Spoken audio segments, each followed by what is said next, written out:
Okay, why don't we do that? So then what I want to do is first I want to ask you a little bit about yourself. Maybe you can talk a little bit about yourself, your career path, and how you got to the place that you're at right now as an influential speaker. Okay, well, basically, I started out of college in a business that I had with a very good friend of mine who was from Yugoslavia at the time. At the time, it was one country, and we actually were working on using their Yugoslavian trade credits to trade between the Soviet Union and China because at the time they were feuding and they didn't talk to each other, but they had stuff that they each wanted. And so that went very successfully for a while, except the country fell apart. I mean, it blew up, there was the war, Okay. all that type of thing. So basically, I lost all the assets over there, so it was a big problem. But going into that, before then, I had studied hypnosis and had studied NLP. And, it really did help me in that business because I didn't speak the language and had to create rapport with people very quickly. And, in those areas, it's was a very much more closed society compared to the way they are now. They didn't have as much interaction in a lot of places. So the skill sets were starting to develop even then. And after that, I eventually went into retained executive search, which is high level recruiting. Obviously, it's essentially sales. And it's the toughest sales you can actually do because you have the only product that can say no. Basically, both sides have to agree in order for that to match. And so I really intensified my studies with these skills. Mm-hmm. And so, that's where it really started going. And my approach to it is really about being very practical and being very results oriented as opposed to theoretical. A lot of people, when they train people, they don't actually have experience in using it in the real world. We're using it with people. They're very good at training people in the seminar room. Okay. I've been very successful in using this in, very high level business where I've done work for companies that Bill Gates was backing. They had to interview Mm. with Bill Gates. They had to interview with, high level people from in biotechnology. I had to recruit them. I don't even know half of what they're talking about, but it's the ability to create that rapport that actually allows me to interact with them. I mean, we're talking about people involved with genetic engineering and genomic sequencing and all these different types of things. I've worked very successfully in the mobile business as well. I've worked successfully in pharmaceuticals. I'm working Mm. successfully in different types of things. My background, I have an English degree, Okay. but I've had people ask me, what's your PhD in? Because I can have conversations with them on a different level and it creates that bond. And that's where the skill sets that you learn from having, an NLP background and knowing how to use it, having hypnosis background, knowing how to use it. So that led me out to California. Mm. Unfortunately, Okay. we didn't meet at the time. Otherwise, I don't. You were in New York at the time, I think, while I was in California, and then we kind of switched. But I started. I was doing very, very well. I saw a video of Richard Bandler, Okay. but he didn't look so good.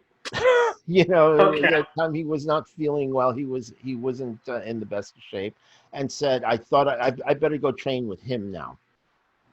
Otherwise he might not be around." And so I did. Obviously, I learned a lot. I continued to develop, and I've been on his training team for the last 7 years or Mm-hmm. so. And I was invited to be on that team, which was a very nice thing. Mm-hmm. And so I've continued to develop. My model has continued to develop. I put out my book, The 5 Keys to Hypnotic Selling, which was a Amazon bestseller. And so that's still available. and also writing another book. But you've also seen me on video when I was the featured speaker at David Snyder's training Oh yeah. with, Stealth Selling Secrets 1 and 2. And, one of the reasons why I did go for the certifications, I really care that much about certifications, is because there were a lot of people saying they were teaching these things that were not good. And, Oh. and so I just didn't like people getting taken advantage of. And that's where I started out teaching things that I know. And so I've continued to develop that, obviously speaking about it in many different places, and also doing trainings. And so it's really been kind of a very interesting journey. But that's kind of been my journey throughout the different things I've learned. I mean, in college I was fencing, and so I eventually became a coach out of that. I learned martial arts. I'm an instructor in Filipino martial arts. Uh, Eskrima. You yes, in right? Eskrima. That is correct. Under Tom Bizio, who is one of the top people in it. I am an instructor in that as well. And it's just one of those things where when you teach it, you have to know it better. You really have to learn it. You have to think about it to transmit that information. So, as part of what you're doing with public speaking, I think that's great. There's a lot of things of the skill sets that we know that can help people with public speaking. They don't have to be hypnotists or NLP practitioners in order to take advantage of these skill sets. And so I do want to share those with you today as well. Sure, sure. So tell me a little bit about when you're looking back at your life from this point, right? Do you think that you've always been influential in some way, or have you studied it to become influential as a speaker? I think it's some of both. Okay. Well, as a speaker, it's very different than being influential one-on-one, right? Mm-hmm. And part of being influential, there's different levels of influence. Because a doctor, say for example, or you're an acupuncturist. When you come Oh in yeah. and somebody's coming to see you, you automatically have influence because you have authority, Mm-hmm. right? Because people come to you for a certain thing. When you see a hypnosis client, they come to you for a certain thing. You already have authority. When you actually have to gain that type of acceptance, that type of input, that's where the skill set comes in. Oh Now, yeah. there are people who naturally create rapport with many different people. I'm not one of them. Oh. Sister is. She's a natural. Everybody is drawn to her. She's very magnetic that way. I had to learn. And Mm. these are some of the skill sets I teach as far as rapport, as far as these are major parts of NLP and hypnosis, and also just in general business practice as well. The ability to create rapport with people, and that's not saying liking. Yeah, everybody thinks it's liking, but it's really not. It's about communicating and being on the same page as the other person. And that communication is actually much deeper than just the words. Yeah. That So makes sense. knowing how to do that is very important. But yes, everybody creates rapport and is able to influence everybody else in certain circumstances. Now, they always say it's random. They think it's random. I like this person. We became friends right away, right? Or it was love at first sight, right? Which happens. Yeah, yeah. It's not random, though. There are things that actually happen. Most people are just not aware of them. One of the things that I teach is to become aware of those levers. And when you're aware of those levers, you can control those levers. And that's where you can become much more influential just by doing that. Now, yes, I actually, you know, have a certain level, before training of influence. And that starts with being a good listener, Ah. and not, when you're going one-on-one with somebody and you're talking to them, the willingness, not just the ability. Everybody has the ability. Most people don't have the willingness to listen. And when you have the willingness to listen without jumping in all the time, and just encourage that person to speak about things, it's a very attractive feature, because most people aren't encouraged to speak about what's bothering them, what's asking about them. And it's not just cultural. I mean, it's more in Asian cultures, as we know, that people Oh don't yeah. open up as much. And it's people open up a lot more in California than they do in New York, as you know. But Yeah. but it's not really culturally specific. When somebody is willing to listen, there's always somebody who wants to talk, right? Yeah. And so they think you're friendly, and you become friends.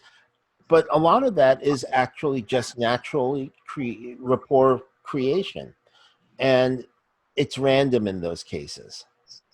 So it's really understanding how to turn on those levers and how to use them properly.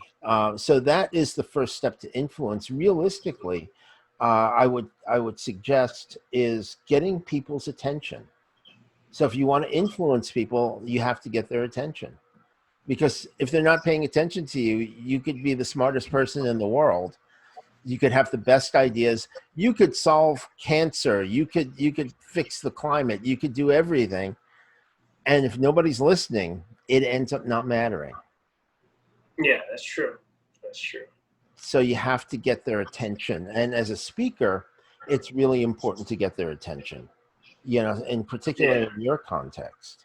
So the first tip I would have is you have to get their attention and keep their attention. Right. So there's a lot of people, they want to get attention. We see it on social media all the time, and a lot of it is hilarious. Like I was watching this thing where well, it was very painful for the guy, but it was actually very funny for everybody else, which is Mel Brooks's definition of comedy and tragedy. But he was jumping off something to try to jump onto a piling to jump across. And he didn't make it. His foot slipped off, and guess where he landed on the piling? Okay. Right? So that's getting somebody's attention, and you have a nice laugh about it, and then, but you don't continue to pay attention to them, right? So that is not an effective way to get attention. When you're speaking, and one of the best ways to get attention is just you come out on your stage to your audience, right? You face your audience, and you wait for them to pay attention to you. You don't have to try to get their attention. The fact that you're up there actually automatically will draw their attention to it without having to do anything. Or if you even want to do something, you can just go shh.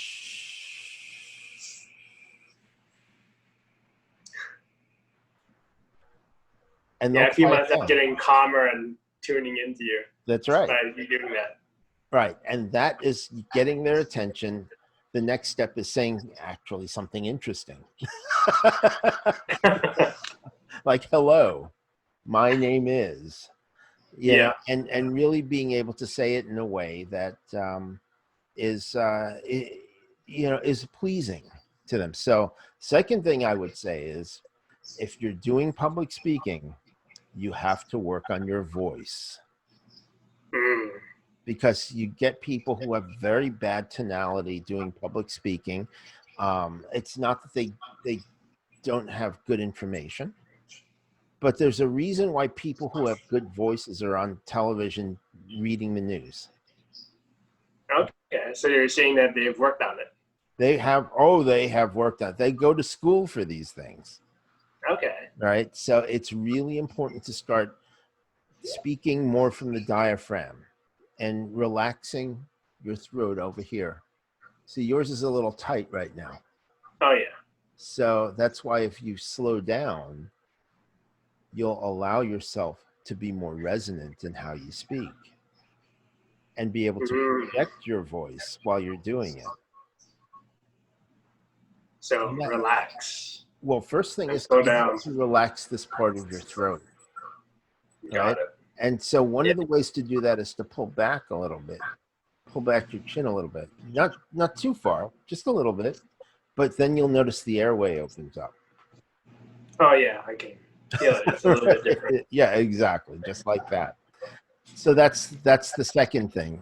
Obviously, you should know your material. There's nothing worse than somebody who's not paying attention to the audience and reading from notes. You know, Oh, because that's the worst. I've seen those type of speakers too. yeah, especially because we've, you know, in every type of area, there's a lot of speakers who do that, right? And they rely on PowerPoint or something like that. And I can tell you an interesting story if you've got Sure. time in the interview. David and I actually, David Snyder, for those of you who don't know who he is, he's a good friend. You know, we went to Israel to do a training actually for a company. And, you know, we get there and they have it set up. They say, okay, we'll set up, you know, the projector. So, you know, here's the screen and all that. And, yeah, I said, well, why do you have that? He said, well, for the PowerPoint. I said, there's no PowerPoint. There's no PowerPoint. You have to listen. You know? And it's kind of an interesting thing because I've worked in tech companies, worked in large companies before. And Mhm. everybody uses PowerPoint, right?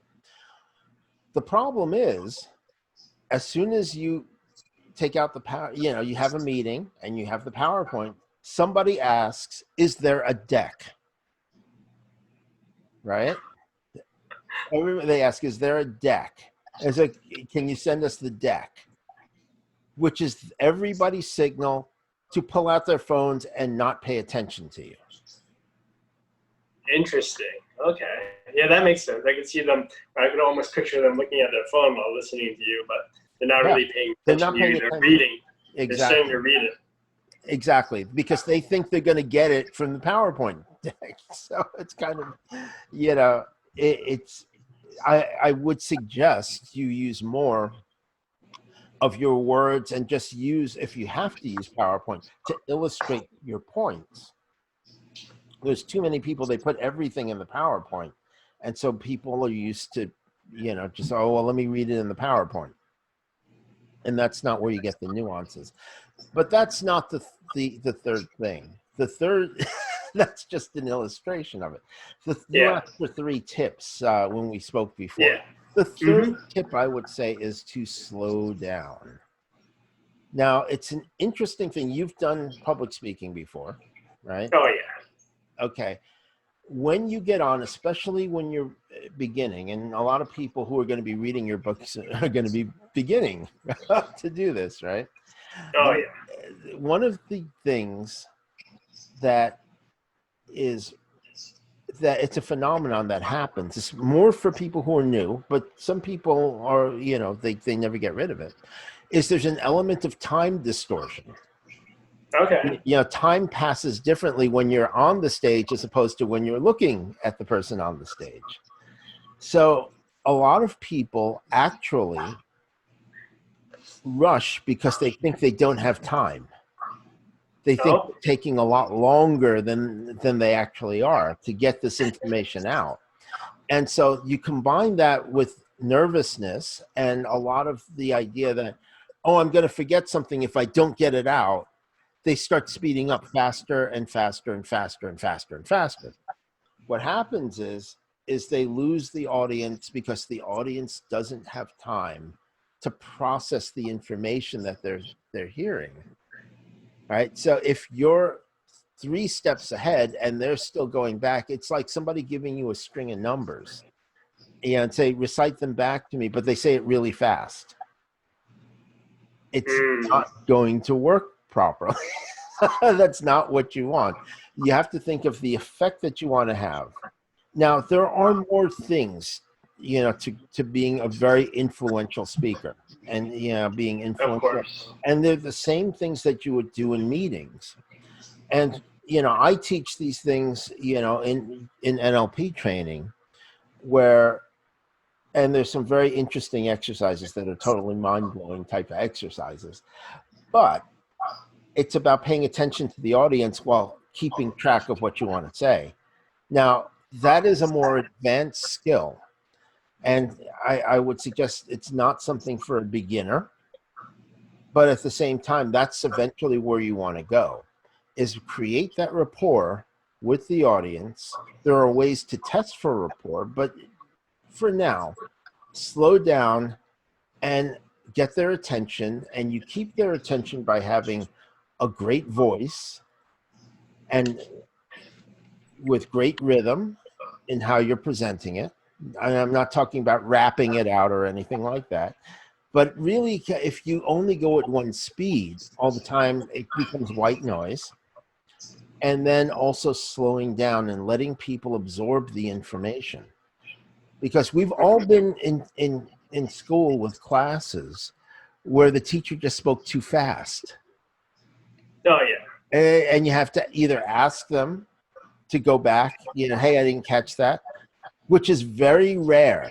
It's kind of interesting. I was talking to one of my clients today, coaching him. And I said, okay, well, you have to slow down, right? Because when you speak to people, especially when you're using something technical, they don't want to admit they don't understand what you said. Right? Most people don't. That's what happens in school. Everybody knows how that feels. The teacher says something, you have no idea what they said.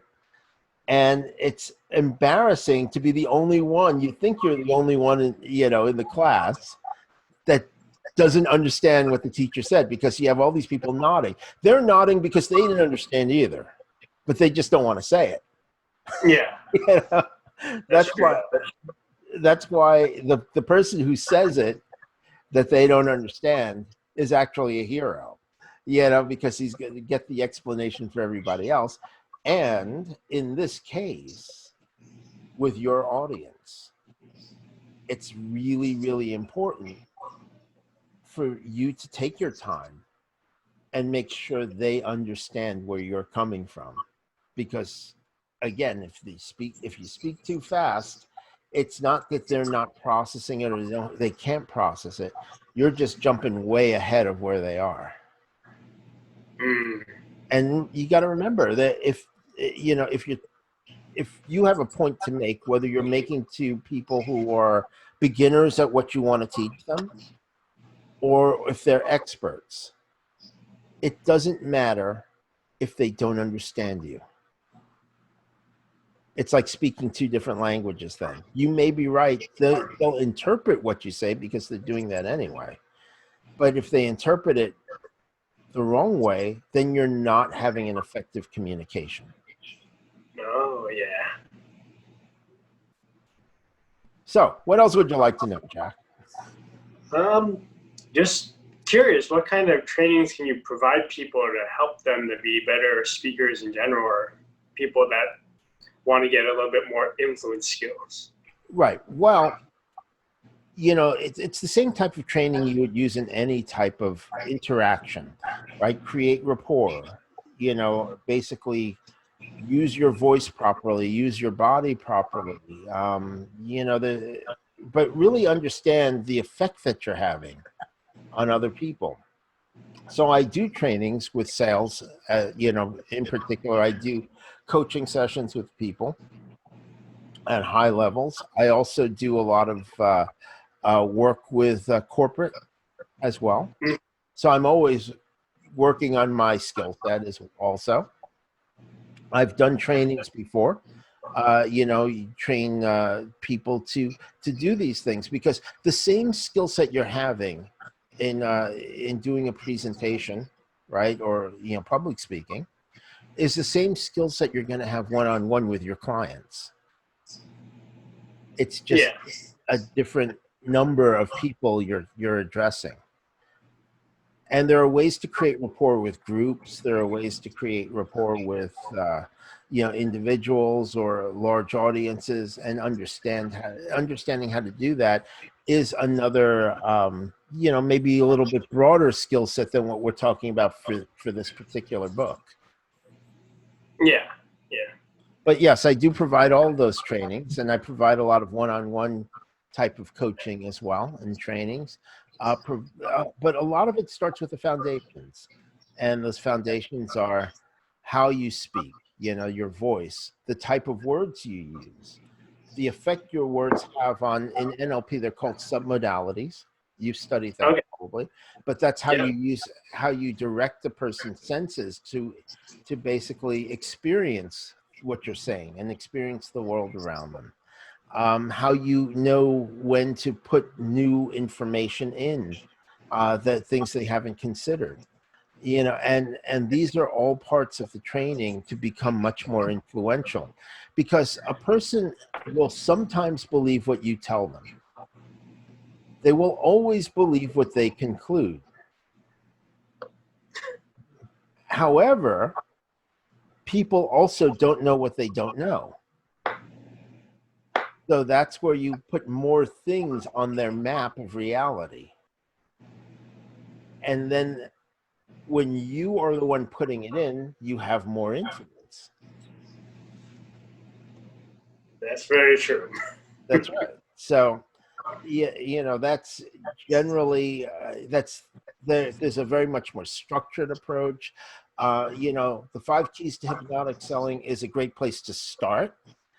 You've seen some of those skill sets in the videos, and I do have those available too. And also, the new model, though, is much more sophisticated. But Okay. you have to have those basics down to make the new model work. But it is much more sophisticated and much more, I think, efficient. But it always, always, always comes back down to the basics in anything. If you're doing hypnosis, it's still the basics. If you're doing NLP, it's still the basics. If you're doing sales, it's still the basics. It's not you telling the other person what you have. It's understanding if what you do can help them. Right? So it's different between pushing somebody towards something and inviting them, attracting them to something else. People are resistant to being pushed. Nobody likes to be pushed into something. But people will go towards something that's attractive, especially because they're going away from something at the same time. Yeah. So you have that push and pull effect. Absolutely. You have to. I mean, that's generally what motivates people. And it also will tell you, because you work with clients as well, Oh yeah. why they continue to make the same mistakes. They'll say, well, why do I keep doing this? Or why does this keep happening to me? It's generally because they're going away from something and they haven't figured out what they actually want. Yeah. So most people will say, I don't want this, I don't want that, but they're not very clear about what they really want. Or they're not ready to say it because they're, one of the things I've found in working with people is that they actually have been brought up not to say what they want. Right? You've gone through, you've encountered people like that. And when they give themselves permission to want something, that allows themselves to open up a little bit towards defining what they actually want. So they're not going back to the familiar. When they keep making the same mistake again over and over, it's mostly because that situation is very familiar to them. And anything else is unfamiliar. As you know, the unfamiliar is unconsciously seen as dangerous. Yeah. The familiar, even if it's not desirable, is still familiar. At least they know that. Right. Exactly.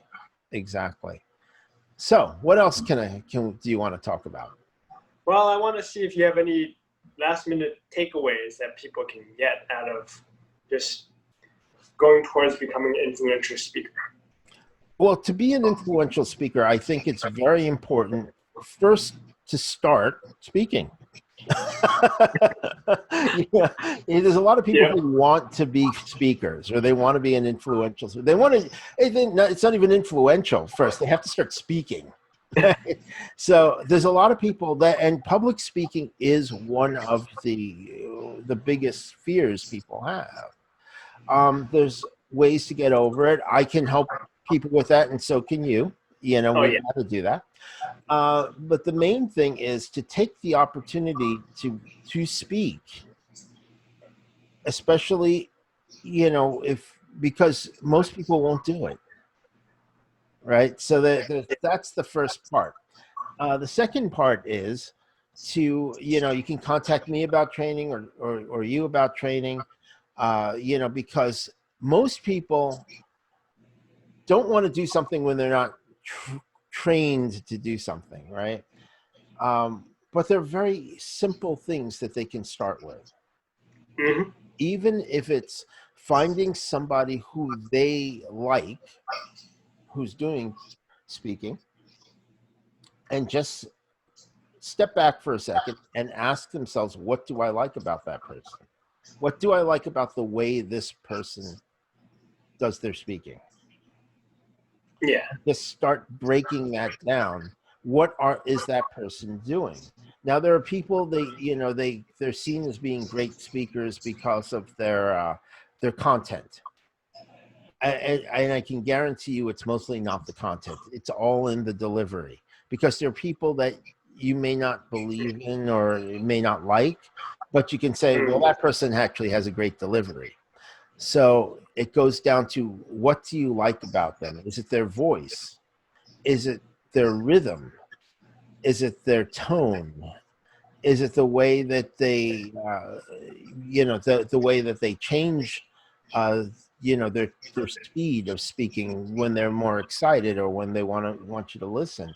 There's a lot of technical things that people can learn from watching people who are really good at it. And I Yeah. would say the third thing, because we're going in thirds, is enjoy it, have fun with it. That's why, you know, really some of the best people to actually watch and learn from are comedians. Okay. Okay. You know, I mean, Ricky Gervais's, you know, opening at the Oscars. I think it was at the Oscars. It was hilarious, and you know, he didn't really care what they thought about him. Yeah, he was willing to provoke people, and but comedians have a great timing in how they do things, and Yeah. so it's not all just like trying to get it out. So I would say find some comedians you enjoy watching as well, and notice how they deliver things, not necessarily even what, it's how they deliver it, and you have to find somebody that you like. Don't just try to take on somebody that you don't like their stuff, because that'll distract you from really breaking down what they're doing. Mm. Makes sense. Yeah. Cool. So what else would you like to talk about, Jack? Since I we're here. think. Yeah. Let's see. Well, let's get a bigger picture now. All right. So then, assuming that a person wants to become a really, really influential speaker and speak in front of a crowd of maybe a couple of thousand people, right? Yeah. What other recommendations or steps would you have them go towards to be able to do that, assuming that they have no experience and they're starting to maybe even go to Toastmasters to start to just speak? Okay, well, if you're going to speak in front of a large group, one of the things is it's important, you know, this is an important thing not to do. There's a tendency to focus on the people right in front of you that you can see, Mm-hmm. right? So you got to think about it from the standpoint of, can the person in the back understand you? Because you have to speak to the whole audience, right? So the tendency is there are people like 20 feet in front of you, right? That you can see them and you can see their reaction. So naturally, there's a tendency to fixate on the people right in front of you. And that, so say there's 1,000 people, like you mentioned, right? Yeah. Okay, so there's maybe 10 people that are right in front of you that you can see, then maybe 12 people behind them, and maybe 15 people behind them. And that's it. So if you focus only on those people, you will totally lose everybody else. And on an Okay. unconscious level, you're going to actually alienate them because they say, well, he's not paying attention to me. Okay. Right. So it's really important to look out to your audience.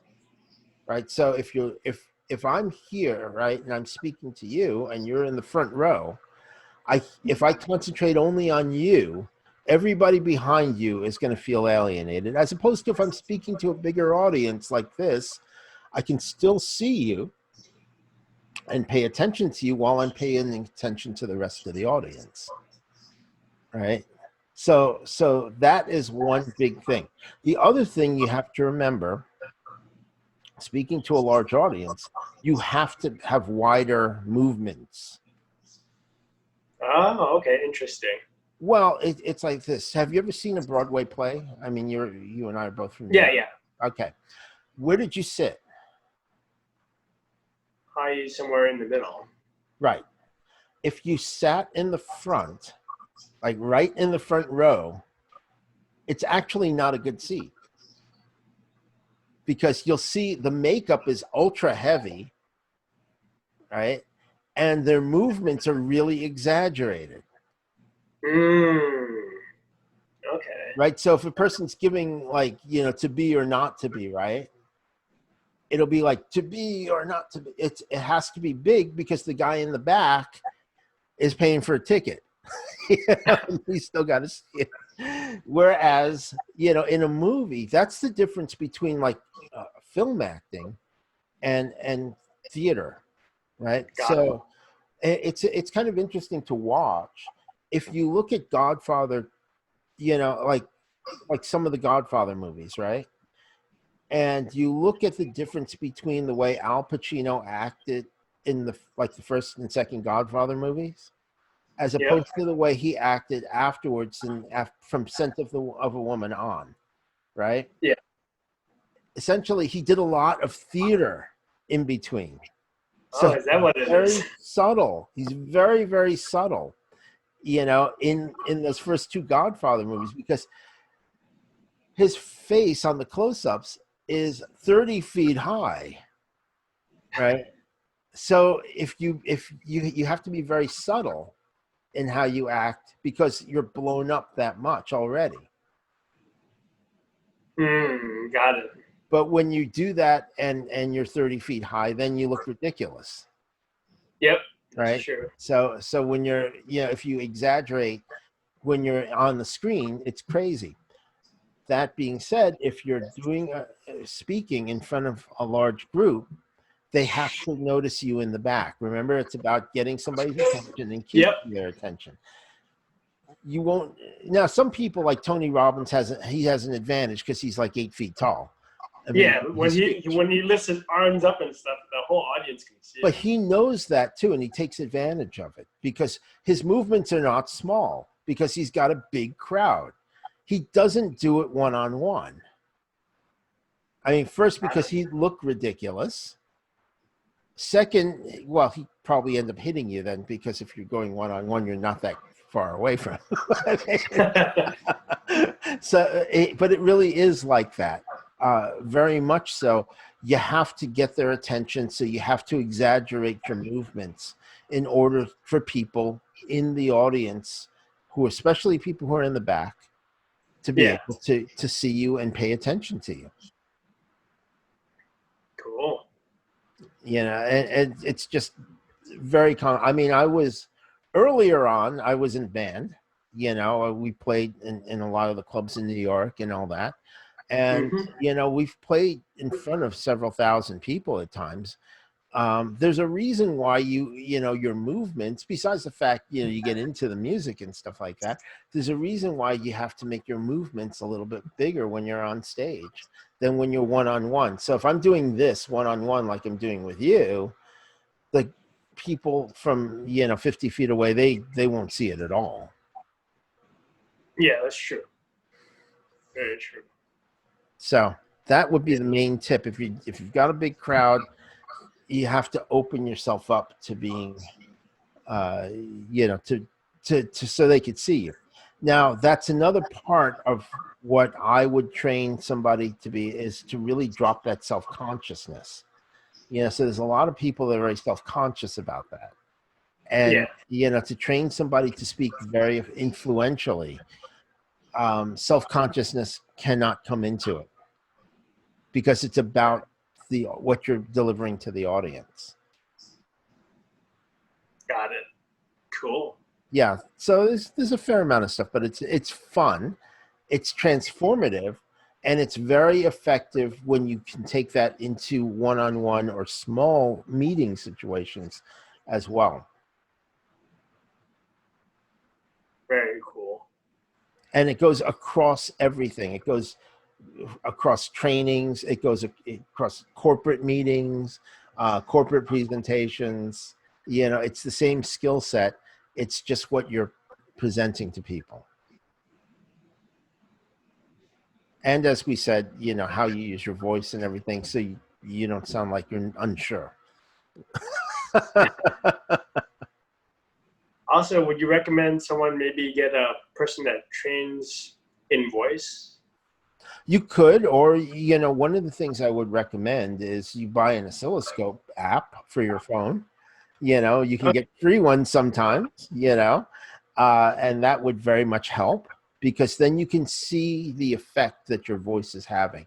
Start with the vowels, like A, E, I, O, U, and then you start rounding those things out, so it's not as sharp. You have to remember to spread that line on the oscilloscope, because especially when you're looking at your phone, it's a very small screen, so you got to spread it out a little bit. And the point is not to have so many jagged edges, and not to have things that are too close together, right? And so some things like S's and T's, those require a little bit of work as well. So I would say that's a lot cheaper than buying, than buying lessons. There's a lot of things online, YouTube, that teach you how to breathe properly and how to speak. There's other things I would say is a metronome. And a metronome app. They have free ones, because that's where you can start really, really developing your sense of rhythm. Yeah. So you're actually become an interesting speaker. And again, it's about holding their attention. Got it. Cool. Well, I guess we could probably end here, because I'm sure that if we go on, we'll take up a whole another 30 minutes or so. We can, if you want. I mean, it's up to you. If we'll take this opportunity if you want. I'd like to ask you, can I use some of this on my site? Would that be okay? Of course. Why not? Because it'll be interesting. Why don't we do this? We'll stop here, because we're both writing books. Yes. Tell people what your book is, since I'm going to use this as well. Oh yeah, of course. So then what I'm doing is I'm writing a book called the 7 Secrets of Becoming an Influential Speaker, because it was through the process of becoming someone that doesn't want to be in front of a room to speak to anyone at all, doesn't want to teach at all, to becoming someone's like, all right, I could do this. I could stand in front of a couple of thousand people, and then really catch their attention. Right. And I really worked at it. Studied, like you, NLP, hypnosis, and a whole bunch of other stuff. And when I encountered David Schneider's material, I was like, hey, well, this is pretty cool. And then I saw you in there. I'm like, that's someone that I need to meet. James, I got to meet this guy. And eventually I did meet you. Yes. And then that's why I decided that one of the first interviews that I would do would probably be you, because I was just amazed how by using some simple language patterns, you're able to influence someone in sales. And I'm sure that you've advanced a lot since then. Oh yes, yes, it is. But I always teach the basics. That's one of the things I find, and I know David does too. And again, David's a friend, so happy to to say that, because that's how we became friends, was through that and martial arts, which is very interesting. But also that's how we've connected as well, where you're teaching, and there's a lot of people, they want to teach the tricks.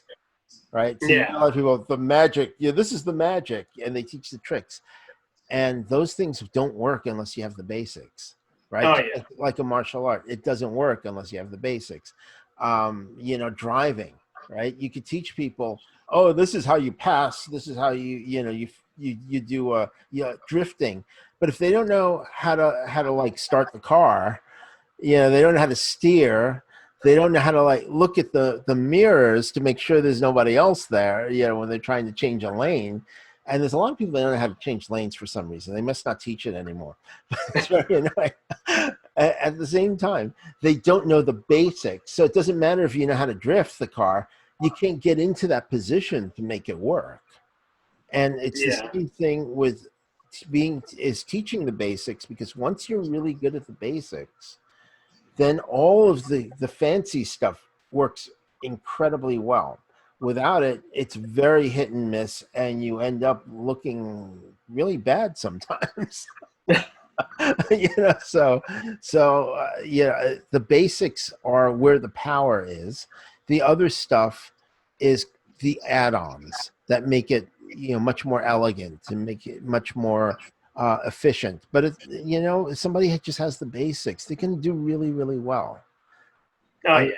I consistently, since I learned the basics, consistently made a lot more money. Then when I started studying with Richard Bandler, my income has like quadrupled, Nice. since then. And I'm happy to say that, one of my clients, they did a training with me for their business. Their sales went up $1 million. So, wow. So that was good. They're really, and they're really good people. They're people, they have the right mindset and attitude towards this. People worry about is it manipulative? And I would say everything is manipulative. The question is, what are your intentions behind it? And if you have good intentions behind what you're presenting, if you can stand by what you're presenting, I mean, don't present something that's dodgy to begin with.